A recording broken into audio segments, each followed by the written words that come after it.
So இந்த web சீரிஸோட கதை வந்து எப்படி ஸ்டார்ட் ஆகும் அப்படின்னா, ஒரு கிரைம் வந்து நடக்குது. ஸோ அந்த கிரைமை இன்வெஸ்டிகேட் பண்ணுறாங்க. பட் ஆனால் ஆக்சிடென்டல் டெத் அப்படின்னு சொல்லி முடிச்சிடுறாங்க. அது மட்டும் இல்லாமல் இந்த வெப் சீரிஸில் பாலஹாசன் வந்து வெற்றி அப்படின்னு சொல்லிட்டு தான் வந்து நடிச்சிருக்காரு, போலீஸாக இருக்காரு.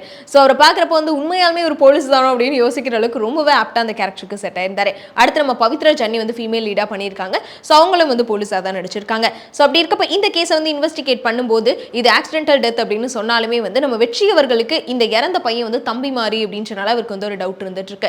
அதுக்கப்புறம் வந்து பவித்ரா ஜன்னியும் வெற்றியும் சேர்ந்து என்ன பண்றாங்கன்னா, ஒரு இன்வெஸ்டிகேட் பண்றதுக்காக ஒரு இடத்துக்கு போறாங்க. ஸோ அப்படி அவங்க எதிர்பாராம போன இடத்துல தான் வந்து ஒரு பெரிய சம்பவமே நடக்குது. அதாவது ஒரு ஐஸ் வண்டி வந்து போகுது. இவருக்கு வந்து டவுட் வந்து அதை ஃபாலோ பண்றாரு. ஸோ அந்த ஐஸ் வண்டியில வெட்டப்பட்ட ஒரு கை இருக்கு. ஸோ அந்த கை யாரோடது அப்படின்றதுக்கான வந்து ஒரு தேடல் ஸ்டார்ட் ஆகுது அந்த இடத்துல இருந்தா. ஸோ இந்த வெப் சீரிஸோட கதையுமே வந்து அங்கிருந்தா தொடங்குது அப்படின்னு சொல்லலாம். ஸோ அந்த கை யாரோடது அப்படின்றத இன்வெஸ்டிகேட் பண்ணும்போது இவரையே வந்து அந்த கேஸ் வந்து சுத்த விட்டுற அளவுக்கு பல விஷயங்கள் வந்து வெளிவந்துட்டு இருக்கு. ஏன்னா ஒரே நேரத்தில் நிறைய பேர் இறந்திருக்காங்க.